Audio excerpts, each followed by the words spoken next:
ঐতিহ্যকে উন্নত রাখবো সবসময় ঈশ্বরের প্রতি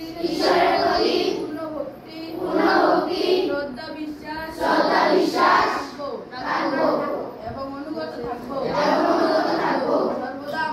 সর্বদা আমাদের প্রয়োজন ও শিক্ষকগণের কথা মেনে চলবো কখনো জগতের মানুষকে